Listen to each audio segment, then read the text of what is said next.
TV 의료 분쟁 차트 9년 전 바로 오늘 식물인간이 된 아들을 돌보는 한 가족의 이야기를 전해드리겠습니다. 자, 변호사님 오늘은 어떤 사연이죠? 네, 18세 된 고등학생 아들이 교통사고로 수술을 받게 됐는데요. 수술 중에 심정지로 저산소성 뇌손상이 발생한 사건입니다. 아, 예. 네, 그런데 가족은 마취 중에 과실로 인한 사고라고 주장하고 있습니다.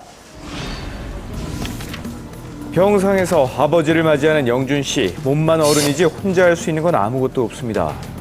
마치 갓난아기 같은 모습으로 누워 지낸 지 9년째. 한때는 장교가 꿈이었던 건강한 아들이었습니다. 그리고 고등학생 때는 학생회장이었을 정도로 인기도 좋았다는데요. 그때가 우리 나이로 19살이었고 27, 28. 28살이구나 벌써. 사건은 교통사고에서 시작됐습니다. 병원의 응급실에 우리 영준이가 119를 타고 와가지고 한쪽 발로 본인이 서명을 했더라고요. 의식도 명확했고 이상이 없었고. 다리 골절로 수술을 받게 된 영준 씨. 2시간이면 끝날 수술이었지만 마취 도중 갑자기 심정지가 온 겁니다. 결국엔 저산소성 뇌손상. 애가 막 숨을 굉장히 가쁘게 쉬고 우리가 영준이 왜 그래 했더니 뭐 애가 전혀 반응이 없더라고요. 막 이렇게 이 상태로 그냥 막. 마취 사고라 생각해 마취 기록지를 살펴본 가족은 한 가지 이상한 점을 발견했는데요. 지금 필체가 완전히 다르잖아요. 필체가 완전히 다르고. 마취 기록지를 보시면 첫 번째 장과 두 번째 장이 각각 다른 사람이 쓴 것처럼 보이는데요. 그 의혹은 재판 과정에서 사실로 드러났습니다. 예. 2년차가 썼대요. 수술에 참여하지 않은 2년차가 와서 보니까 앞에 쓴 글씨가 너무 엉망이라 원본을 찢어버리고 재작성했다라고 합니다. 그걸 법원에서 인정하더라고요. 새로 쓴 마취 기록이 사실인지 의심스러운 상황. 하지만 재판부는 이 기록을 근거로 마취과 의사에게 무죄를 선고했습니다. 조금만 더 힘내. 용질이 너무 좋아졌어. 조금만 더 힘내면 돼. 알았지? 그러면 용준이가 콧줄 빼고 입으로 밥 먹고 그러면 집에 갈 수 있어. 알았지? 어떻게 이 억울함을 풀 수 있을까요? 저는 깨어날 거라고 봐요. 깨어나가지고 분명히 자기의 억울한 거를 본인이 언젠가는 얘기할 거다. 억울한 거는 분명히 밝히고 넘어가자. 그래서 처음부터 다시 시작해야죠. 당시에 수술실에 없었던 의사가 나중에 다시 작성했다는 의혹도 제기가 됐단 말이죠. 이 부분은 문제가 없는 건가요? 예, 실제로 의무 기록이 예. 즉시 기록되어 있는 것이 맞습니다. 원칙적으로. 하지만 상황이 안 좋으면 나중에 그 사람이 정리해서 기록하는 경우는 왕왕 있습니다. 하지만 이렇게 다른 사람이 그 현장에 없었던 사람이 기록한 것은 사실 통상적이지 않습니다. 법률의 위반 여부는 제가 전문가 아니라서 모르지만 현장에서 흔히 일어나는 일은 아니라고 할 수 있습니다. 그렇군요. 그러면 새로 작성된 마취 기록지 자체에는 문제가 지금 없는 건가요? 네, 차트를 좀 보시면 경과 기록지 이거는 정형외과 쪽에서 기록한 것입니다. 오후 4시 50분경 마취 유도 및 전신 마취 이렇게 되어 있습니다. 4시 50분이죠. 근데 이게 이제 마취 기록지입니다. 거기에는 나타난 시간이 6시 주변, 6시에서 7시, 6시 한 4, 50분경으로 기록이 되어 있습니다. 1, 2분도 아니고 2시간 정도의 시간 기록이 있습니다. 이것은 굉장히 심각한 문제입니다. 같은 수술을 분명히 동시에 했을 텐데 이렇게 기록이 다르다는 것은 이것이 증거로서의 문제가 있고 또 하나는 어디 한 군데는 거짓말을 하고 있다라고 얘기를 할 수밖에 없습니다. 변호사님이 보시기에는 법적으로 다른 사람이 작성한 것 문제가 없나요? 네, 의료법상으로는 의료행위를 한 사람이 기록지를 작성하게끔 되어 있습니다. 그런데 이거를 그 사람이 아니고 대리 작성했다면 이미 의료법을 위반한 것입니다. 자, 진료기록부 등 작성 의무 위반이라고 말씀하셨는데 분명히 의료법 위반 여지가 있는 거고요. 네, 그렇습니다. 그리고 다른 사람이 작성한 그 사람도 법적 책임이 있을 텐데요. 네네.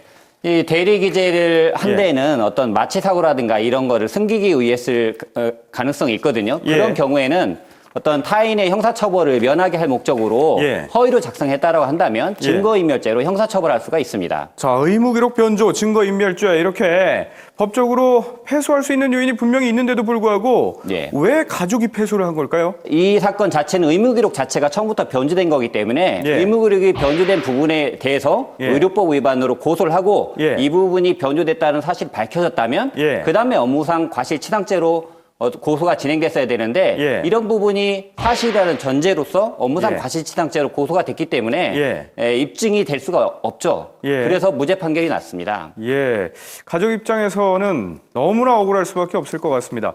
자, 일단 의무 기록뿐만 아니라 가족들이 병원에서 묻고 싶은 게 더 있다고 하는데요. 어떤 이야기인지 들어보시죠. 아들이 무사히 수술을 받기를 바라며 아버지는 최고의 의사들을 선택했습니다. 그러면 마취는 어떻게 하냐? 마취는 마취과에서 와서 교수님들이 와서 하는 거니까 걱정 안 하셔도 된다. 그 말만 듣고 이제 올라가 있었죠.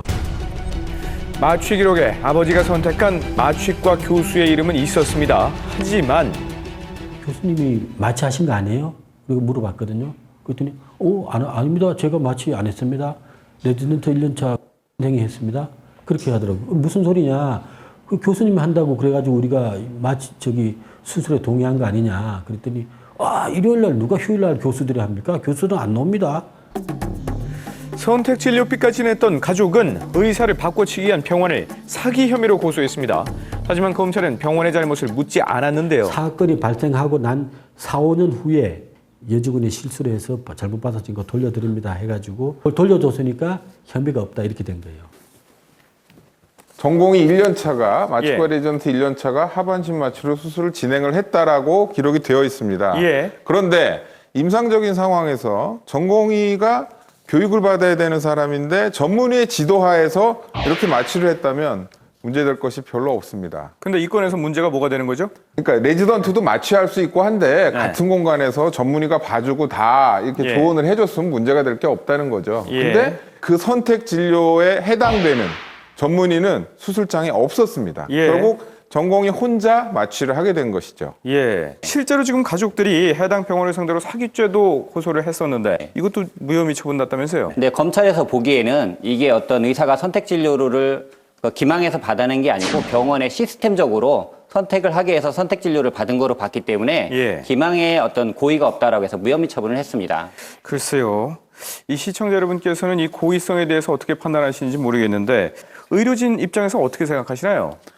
현실적으로 이 선택 진료비의 계산서를 보시면 선택 진료비로 많은 돈을 내게 되는 거죠. 이게 일반 진료일 경우에 이렇게 돈이 비싸지가 않습니다. 이러한 제도가 취지상에서는 환자한테 선택의 폭을 넓히고 보다 양질의 진료를 제공받을 수 있게 했다는 것이 취지이긴 한데 실제 제도는 그렇게 운영되지를 않고 워낙에 수가가 낮은 종합병원이 수가가 낮은 상황에서 그 수가를 보존하기 위한 하나의 편법으로 발전될 수밖에 없고 정부에서 묵인해서 수가는 못 올려주지만 이렇게 해서 돈을 보전을 해라 이런 식으로 유지되었던 것이 사실이고 지금 그런 여론이 안 좋아져서 고치고 있는 과정이라고 알고 계시면 될 것 같습니다.